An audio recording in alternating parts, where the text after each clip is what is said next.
ધોરણ 11 સાયન્સ રસાયણ વિજ્ઞાન પ્રકરણ નંબર 5 દ્રવ્યની અવસ્થાઓ.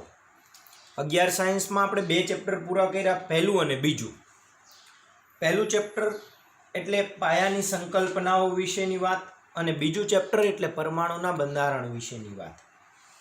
ત્રીજું ને ચોથું ચેપ્ટર અત્યારે નથી ભણતા. ત્રીજું ચેપ્ટર એટલે તત્વોનું વર્ગીકરણ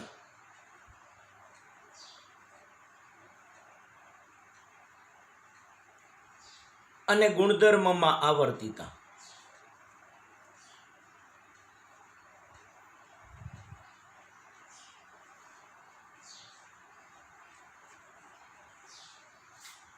આ ચેપ્ટરમાં તત્વોનું વર્ગીકરણ એટલે તત્વોથી શરૂઆત કરી એની ગોઠવણી, એનું વર્ગીકરણ, એના ગુણધર્મની સાપેક્ષે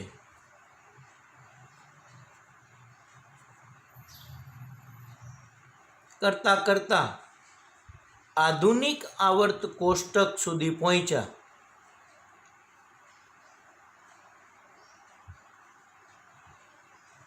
ત્યાં સુધીની વાત એટલે તત્વોનું વર્ગીકરણ.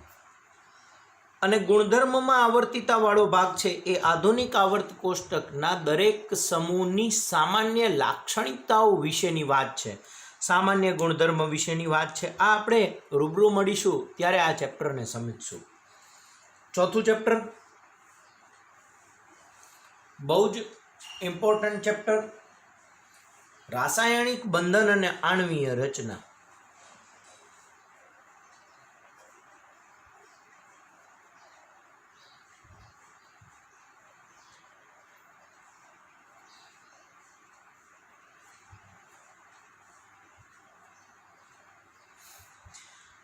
રાસાયણિક બંધન એટલે કે ઘટકો એકબીજા સાથે જોડાય એ રાસાયણિક બંધ.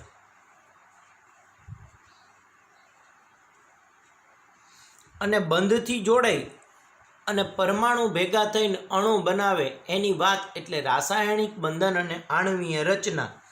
બંધના કુલ 6 પ્રકાર: સહસંયોજક બંધ,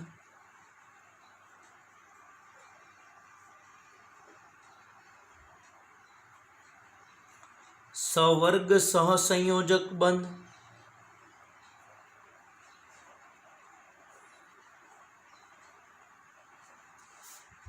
ત્રીજો આયનીય બંધ,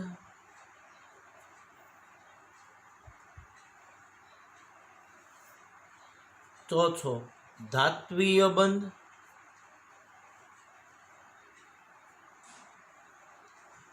પાંચમો હાઇડ્રોજન બંધ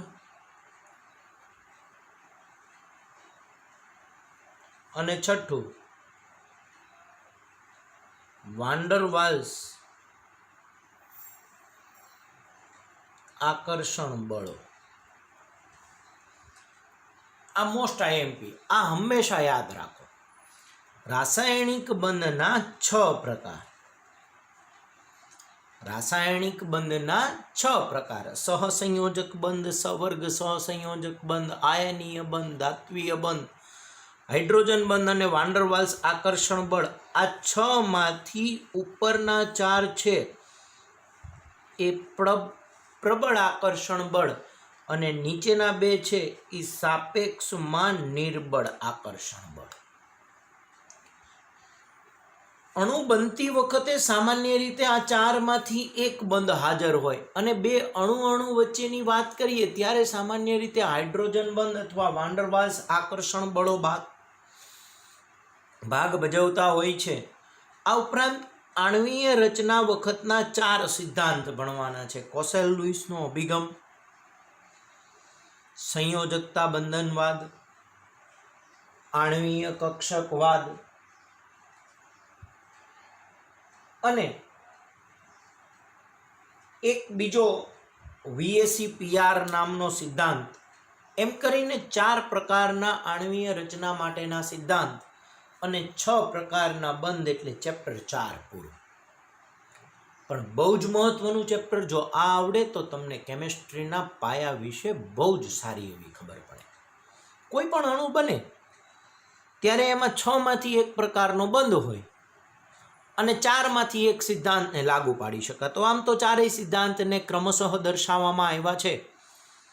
કોસેલ લુઈસ, VSEPR, સંયોજકતા બંધનવાદ અને આણ્વીય કક્ષકવાદ.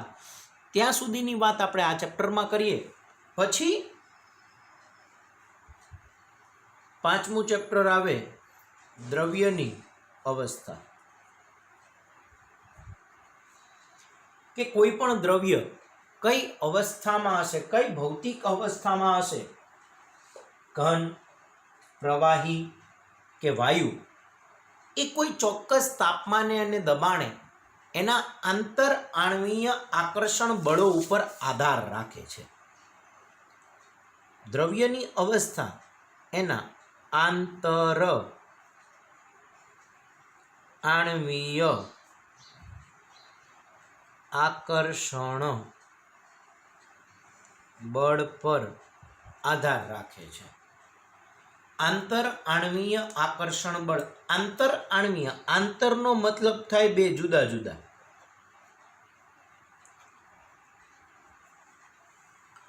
આણ્વીય એટલે અણુ વચ્ચે,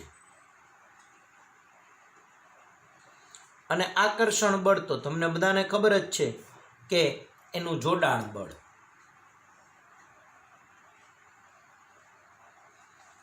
તો બે જુદા જુદા અણુઓ વચ્ચેના જોડાણ બળ ઉપર દ્રવ્યની અવસ્થા આધાર રાખે છે. કોઈ પણ ચોક્કસ તાપમાન T, ચોક્કસ દબાણ P, કેપિટલ T તાપમાન અને કેપિટલ P દબાણે એના દ્રવ્ય એટલે કે અણુ, ઘટક, એના વચ્ચે આકર્ષણ બળ કેવું છે એની ઉપર આ દ્રવ્યની અવસ્થા આધાર રાખે. જો આકર્ષણ બળ બહુ જ વધારે હશે તો દ્રવ્ય ઘન અવસ્થામાં જશે. આકર્ષણ બળ એના કરતાં ઓછું હશે તો દ્રવ્ય પ્રવાહી અવસ્થામાં જશે. અને આકર્ષણ બળ એના કરતાં જો ઓછું હશે તો દ્રવ્ય વાયુ અવસ્થામાં જશે. તો દ્રવ્યનો આધાર, દ્રવ્ય કઈ અવસ્થામાં છે એનો આધાર સામાન્ય રીતે એના આંતર આણ્વીય આકર્ષણ બળો ઉપર હોય છે. અને આંતર આણ્વીય આકર્ષણ બળ સામાન્ય રીતે આ બેમાંથી એક જ વધારે હોય છે. હાઇડ્રોજન બંધ હોય અને કાં તો વાન ડર વાલ્સ આકર્ષણ બળ હોય છે. તો દ્રવ્યની અવસ્થા ઘન, પ્રવાહી કે વાયુ હશે એનો આધાર એના અણુની ઉર્જા અને એના આકર્ષણ બળ ઉપર રહેલો હોય છે. તો અહીંયા આપણે આ ચેપ્ટરમાં માત્ર ને માત્ર દ્રવ્યની વાયુ અવસ્થાનો જ અભ્યાસ કરવાનો છે. દ્રવ્યની વાયુ અવસ્થાનો જ અભ્યાસ કરવાનો છે અને એનો આધાર એના આંતર આણ્વીય આકર્ષણ બળ ઉપર રહેલો હોય છે.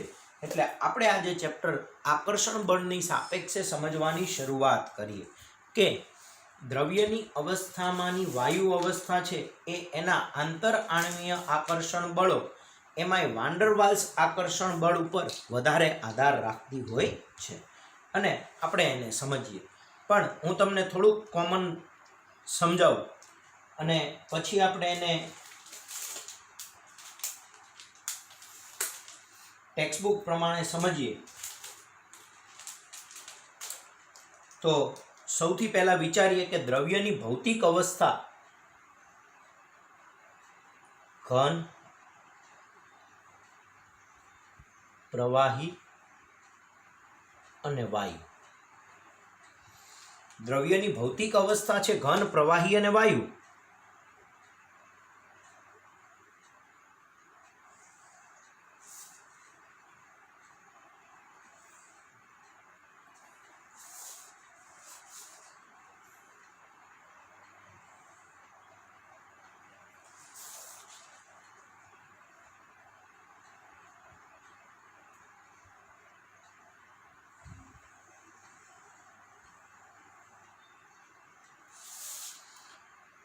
તો એના જુદા જુદા ગુણધર્મની વાત કરીએ તો સૌથી પહેલી વાત કરીએ આકર્ષણ બળ. ઘન, પ્રવાહી અને વાયુ અવસ્થામાં એના ઘટકો વચ્ચેના આકર્ષણ બળની વાત કરીએ તો ઘન અવસ્થામાં આકર્ષણ બળ ખૂબ જ વધારે હોય. પ્રવાહીમાં એની સાપેક્ષે ઓછું હોય અને વાયુમાં ખૂબ જ ઓછું હોય.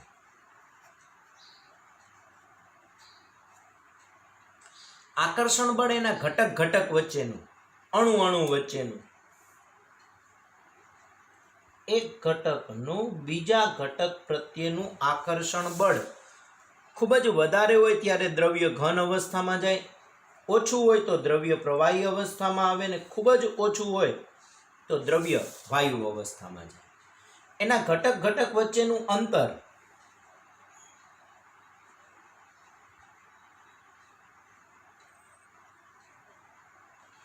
ઘટક વચ્ચેનું અંતર ઘન અવસ્થામાં ઘટકો વચ્ચેનું અંતર ખૂબ જ ઓછું હોય. ઘટકો એકબીજાની ખૂબ જ નજીક હોય. પ્રવાહીમાં એના કરતાં થોડુંક વધારે હોય અને વાયુમાં ઘટક વચ્ચેનું અંતર ખૂબ જ વધારે હોય. અંતર ખૂબ જ વધારે છે એટલે આકર્ષણ બળ ખૂબ જ ઓછું થયું. અહીંયા અંતર સાપેક્ષમાં ઓછું એટલે આકર્ષણ બળ એના કરતાં વધારે. અહીંયા અંતર ખૂબ જ ઓછું એટલે આકર્ષણ બળ છે એ ખૂબ જ વધારે. પછી એની ઉર્જાની વાત કરીએ.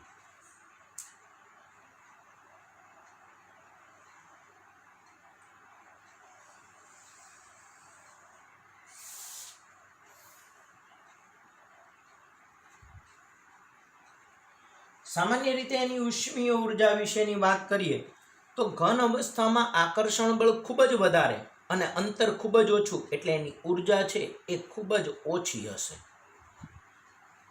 અને એટલે જ ખબર છે કે આપણને કે ઘન અવસ્થામાં ઘટકો પોતાનું સ્થાન જાળવી રાખે છે. ઘન અવસ્થામાં ઘટકો પોતાનું સ્થાન જાળવી રાખે છે. પ્રવાહીમાં એના કરતાં ઉર્જા વધારે હશે આના કરતાં, અને વાયુ અવસ્થામાં ઉર્જા ખૂબ જ વધારે હશે. એટલે જ વાયુ અવસ્થામાં નિયમો વધારે શોધાણા છે અને વાયુમાં એનું સામાન્ય લક્ષણ છે એ ખૂબ જ વધારે જોવા મળે છે. એની લાક્ષણિક સામ્યતા છે એ વાયુ અવસ્થામાં બહુ જોવા મળે છે. અહીંયા આપણે દ્રવ્યની બે અવસ્થાની વાત કરવાની છે. દ્રવ્યની અવસ્થા વાયુ અને પ્રવાહી. અહીંયા આપણે ધોરણ 11 સાયન્સમાં આની વાત કરીશું. વાયુ અવસ્થા ધોરણ 11 ચેપ્ટર 5. પ્રવાહી અવસ્થામાં પણ ધોરણ 11 ચેપ્ટર 5. આ બે અવસ્થાને આપણે અહીંયા ભણવાના છે. બાકી રહી પહેલી અવસ્થા ઘન અવસ્થા ધોરણ 12 સાયન્સ ચેપ્ટર 1.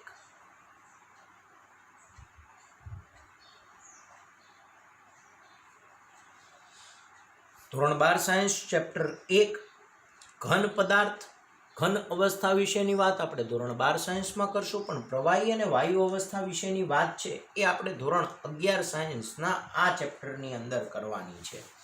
તો આજે આપણે સામાન્ય રીતે વાયુ અવસ્થા વિશે વાત કરીએ તો વાયુ અવસ્થામાં છે એ દ્વિધ્રુવીય આકર્ષણ બળની સાપેક્ષે અથવા તો વાન ડર વાલ્સ આકર્ષણ બળ. મેં જેમ તમને કીધું એમ કે રાસાયણિક બંધના 6 પ્રકાર આપણે અહીંયા યાદ રાખીએ.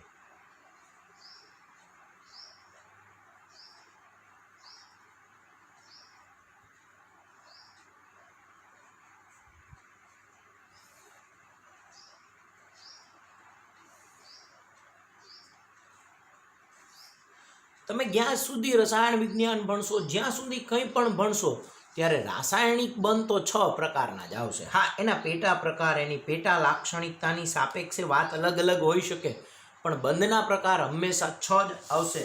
અને આ 6 પ્રકારના બંધને આપણે અત્યારથી જ યાદ રાખવાનો પ્રયત્ન કરીએ કે 6 પ્રકારના બંધમાં પહેલો બંધ એટલે સહસંયોજક બંધ.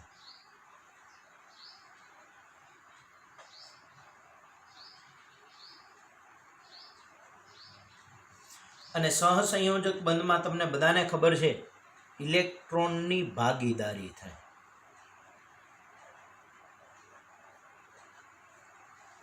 પછી બીજો બંધ એટલે સવર્ગ સહસંયોજક બંધ.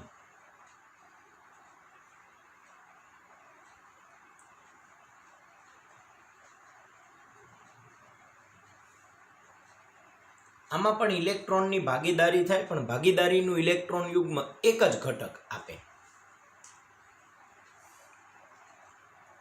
ઇલેક્ટ્રોનની ભાગીદારી, પરંતુ ભાગીદારીનું ઇલેક્ટ્રોન યુગ્મ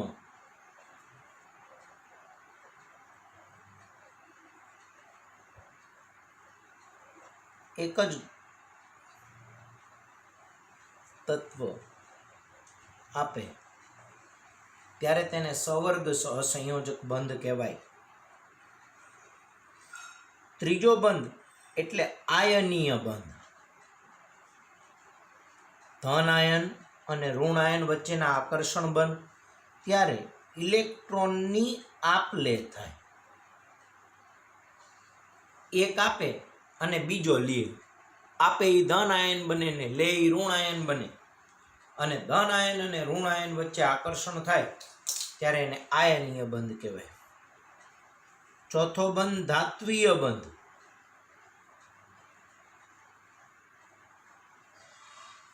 ધાત્વીય બંધમાં વિસ્થાનીકૃત ઇલેક્ટ્રોન વાદળ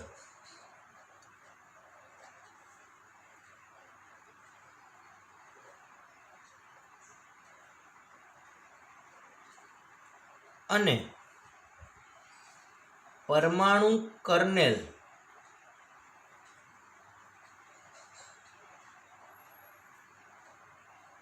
વચ્ચેનું આકર્ષણ બળ. વિસ્થાનીકૃત ઇલેક્ટ્રોન વાદળ અને પરમાણુ કર્નેલ વચ્ચેનું આકર્ષણ બળ હોય એ જ્યારે આપણે ભણીશું ત્યારે એને શીખીશું. ચોથો બંધ ધાત્વીય બંધ. પાંચમો બંધ એટલે હાઇડ્રોજન બંધ. અને આ તમે બધા ભણીને આવ્યા પાણીનો હાઇડ્રોજન બંધ, કે એક અણુનો આંશિક ધન ભારિત હાઇડ્રોજનને બીજા અણુનો ઋણ ઘટક આકર્ષે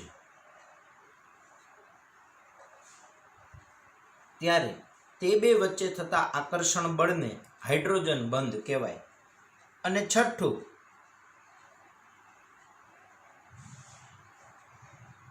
વાન ડર વાલ્સ આકર્ષણ બળો.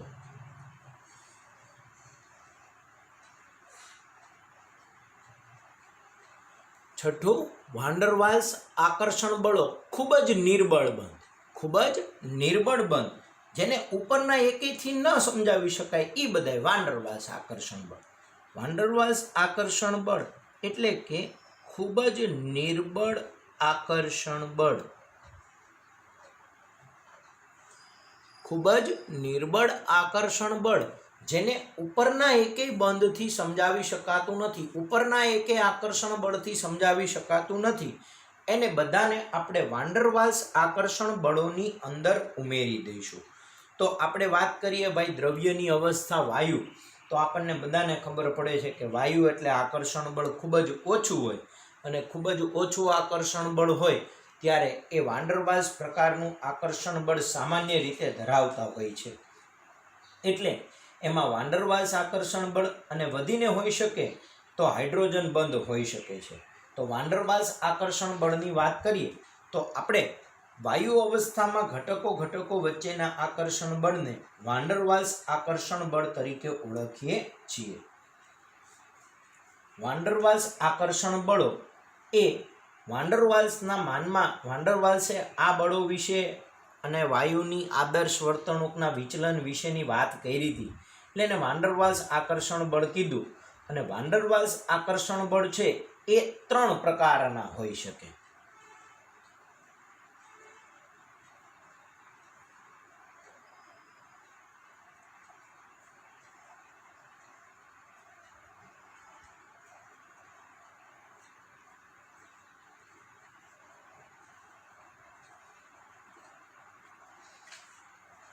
વાન્ડરવાલ્સ આકર્ષણ બળો છે એના પેટા 3 પ્રકાર છે. સૌથી પહેલું વિસર્જન બળ અથવા લંડન બળ.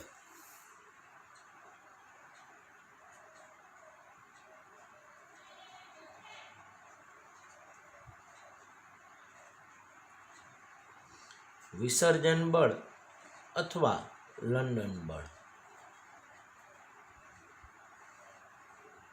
બીજું દ્વિધ્રુવીય બળો.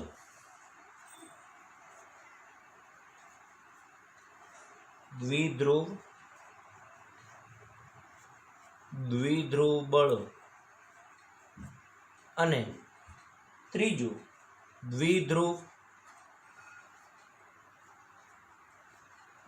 પ્રેરિત દ્વિધ્રુવ બળો.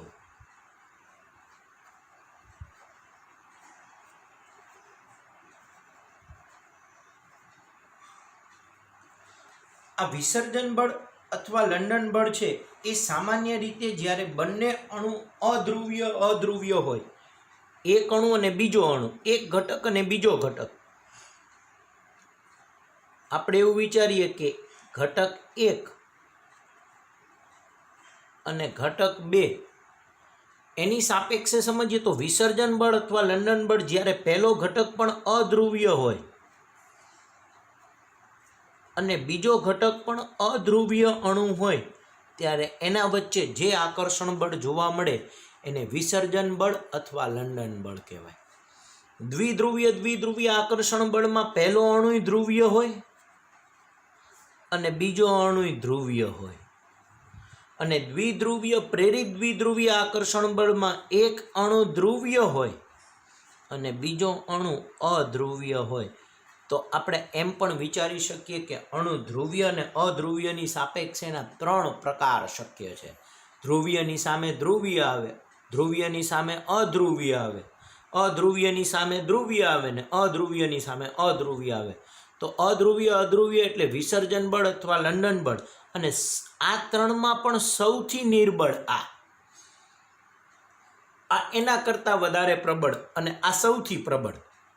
આમ તો આ ત્રણેય આકર્ષણ બળ છે એ સૌથી ઓછા જ, કારણ કે વાન્ડરવાલ્સ આકર્ષણ બળ છે ખૂબ જ નિર્બળ આકર્ષણ બળ છે. પણ આ વાન્ડરવાલ્સના પેટા 3 પ્રકાર છે: વિસર્જન બળ અથવા લંડન બળ, દ્વિધ્રુવીય આકર્ષણ બળ અને પ્રેરિત દ્વિધ્રુવીય આકર્ષણ બળ. એમાં સૌથી નિર્બળ એટલે વિસર્જન બળ અથવા લંડન બળ. એના કરતાં વધારે પ્રબળ એટલે પ્રેરિત દ્વિધ્રુવીય આકર્ષણ બળ અને એના કરતાં પણ વધારે પ્રબળ એટલે દ્વિધ્રુવીય આકર્ષણ બળની સાપેક્ષે વાત કરીએ. હવે સૌથી પહેલી વાત કરીએ વિસર્જન બળ અથવા લંડન બળ. આપણે સૌથી પહેલું આકર્ષણ બળ ભણીએ વિસર્જન બળ અથવા લંડન બળ.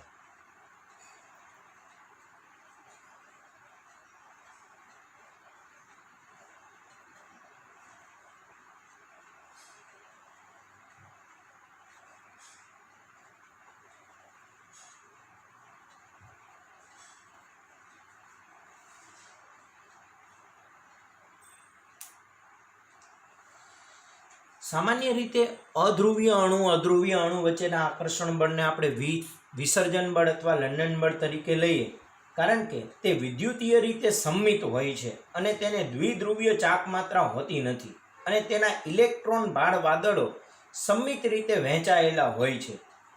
પરંતુ ઘણી બધી વખત ક્ષણિક સમય માટે આવા પરમાણુમાં દ્વિધ્રુવીયતા ઉદ્ભવી શકે છે, જેને આ આકર્ષણ બળથી સમજાવી શકાય છે કે પરમાણુ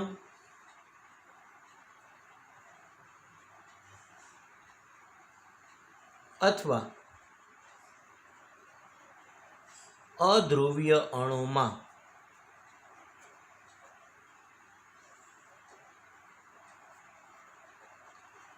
આ આકર્ષણ બળ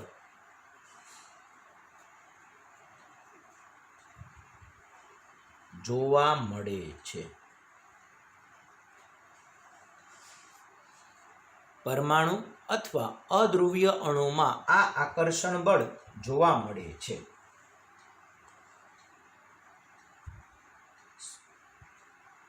અધ્રુવીય અણુ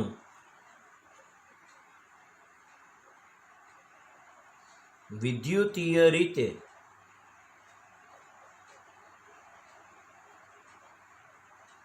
સમમિત હોય છે.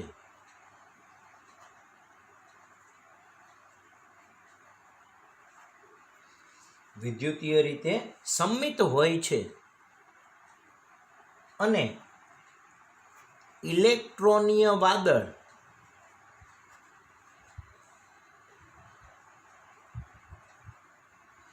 સમમિત રીતે વહેંચાયેલા હોય છે.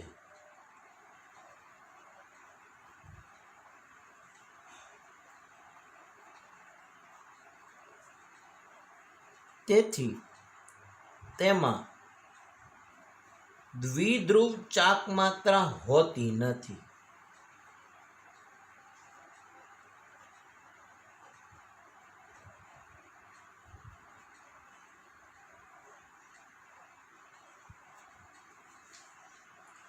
અધ્રુવીય અણુ હોય એ સમમિત હોય એટલે કે એના બધી જ ભાગની અંદર એક સમાન રીતે વહેંચણી થયેલી હોય અને એના કારણે એની અંદર દ્વિધ્રુવ ચાકમાત્રા જોવા મળતી હોતી નથી. દ્વિધ્રુવ ચાકમાત્રા હોતી નથી.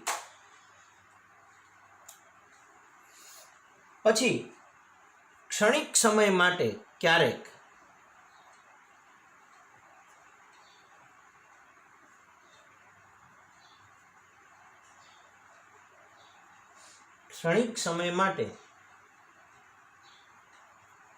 આવા અણુમાં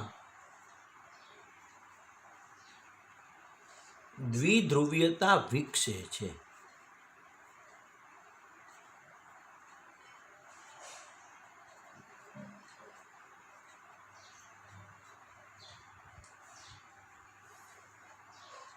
જે નીચેની આકૃતિથી સમજાવી શકાય.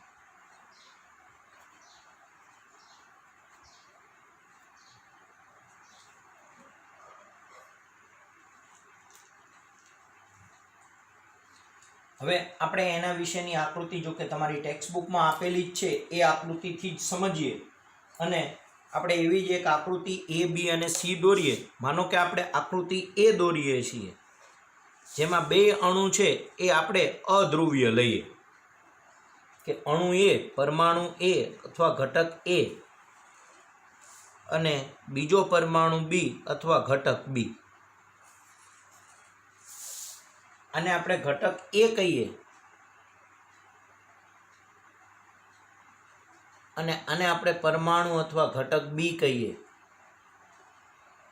હવે આ અધ્રુવીય છે એટલે વચ્ચે એનું કેન્દ્ર દર્શાવ્યું છે અને ફરતી બાજુની સાઈડ ઇલેક્ટ્રોન એક સમાન રીતે વહેંચાયેલા હશે. ફરતી બાજુની સાઈડ ઇલેક્ટ્રોનીય વાદળ એક સમાન રીતે વહેંચાયેલું હશે. હવે માનો કે ઇલેક્ટ્રોનીય વાદળને આપણે આ રંગથી દર્શાવીએ તો એવું કહેવા માંગે છે કે ઇલેક્ટ્રોનીય વાદળ બધી જ જગ્યાએ એક સમાન રીતે વહેંચાયેલું હશે.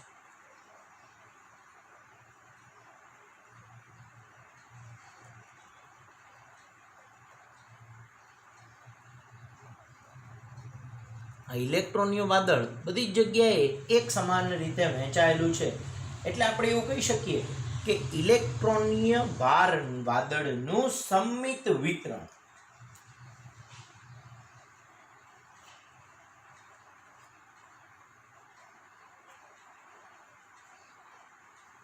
ઇલેક્ટ્રોનીય ભાર અથવા વાદળનું સમમિત વિતરણ એટલે બંને અણુ અધ્રુવીય છે અને અધ્રુવીય છે એટલે એની અંદર સમમિત વિતરણ છે. એક સમાન રીતે વિતરણ થયેલું છે એટલે એને સમમિત વિતરણ કહેવાય. હવે માનો કે કોઈ અવસ્થાની અંદર આ સમમિત અણુ છે એ અસમમિત બને છે. સમમિત અણુ છે એ અસમમિત બને છે અને એના ઇલેક્ટ્રોનીય ભાર વાદળનું વિતરણ થોડુંક બદલાય છે.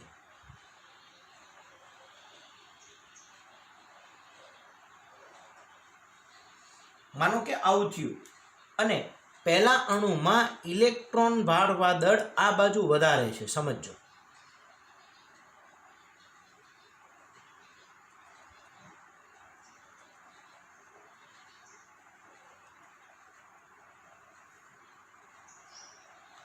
તમે જોઈ શકો છો કે આ બાજુ પ્રમાણમાં ઘણું બધું ઓછું છે ને આ બાજુ વધારે છે, તો આ ભાગ એની સાપેક્ષમાં આંશિક ધન બનશે. હવે આ ઋણ બન્યું એટલે અહીંયા એનો ધન ભાગ હશે, તો આ અણુનું ઇલેક્ટ્રોનીય વાદળ પણ એ જ રીતે વહેંચાશે, સમજો. કારણ કે આ બાજુનો ભાગ જો ઋણ બને, આ બાજુનો ભાગ છે એ આંશિક ઋણ બને.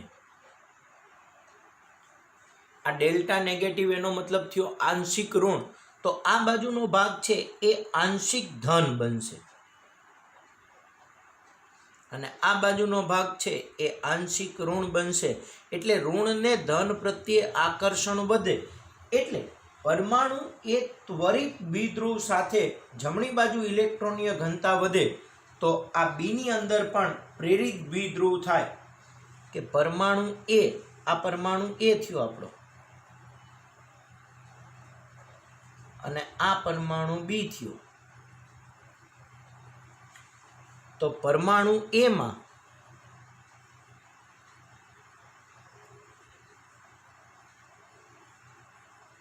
દ્વિધ્રુવીયતા ઉદ્ભવતા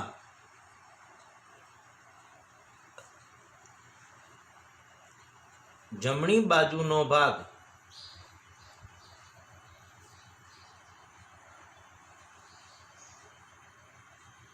વધુ ઇલેક્ટ્રોન ઘનતા ધરાવે છે.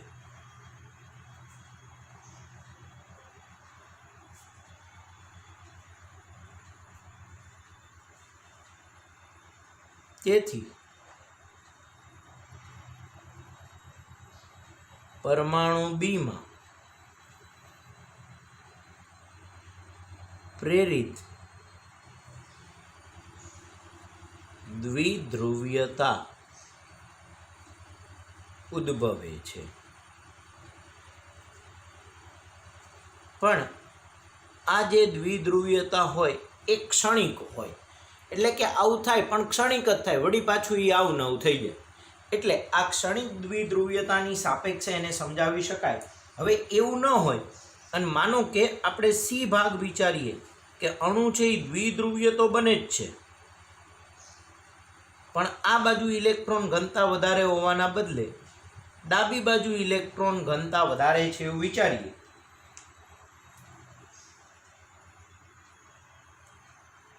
આ બાજુ ઇલેક્ટ્રોન ઘનતા આપણે વધારે લઈ લઈએ.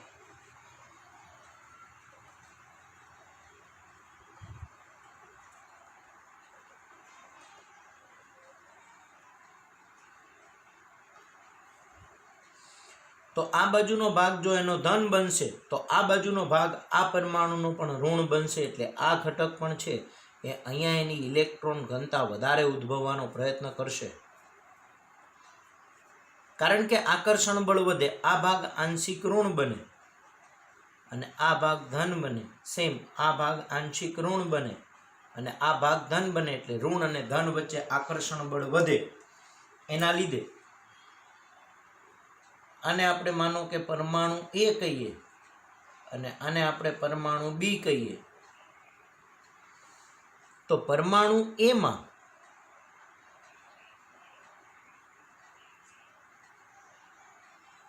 દ્વિધ્રુવીયતા ઉદ્ભવતા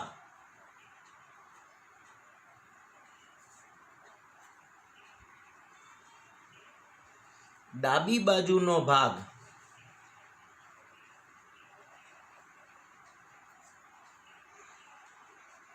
વધુ ઇલેક્ટ્રોન ઘનતા ધરાવે છે.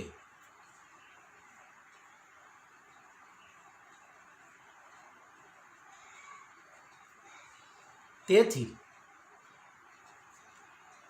પરમાણુ બી માં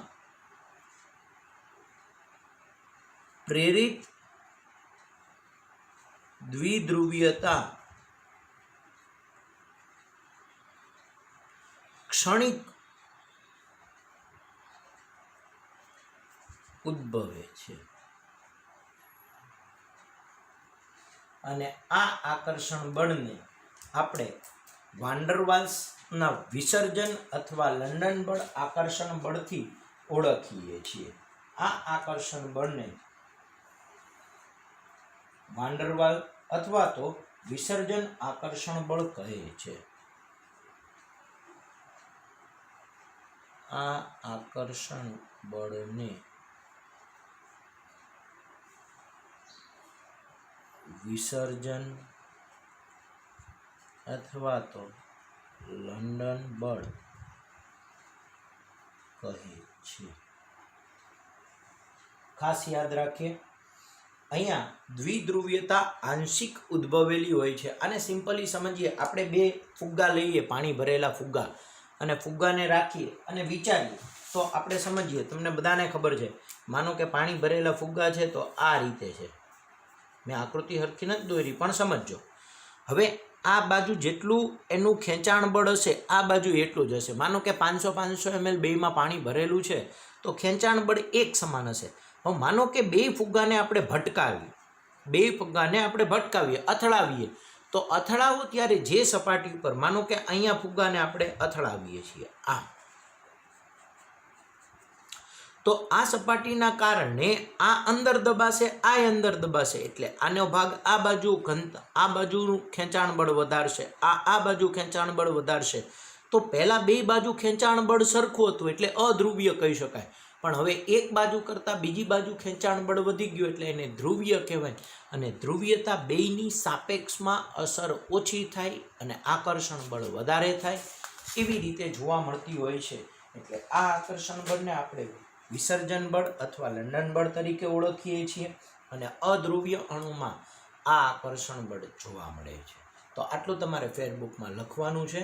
આ એટલા બધા ઇમ્પોર્ટન્ટ ક્વેશ્ચન નથી.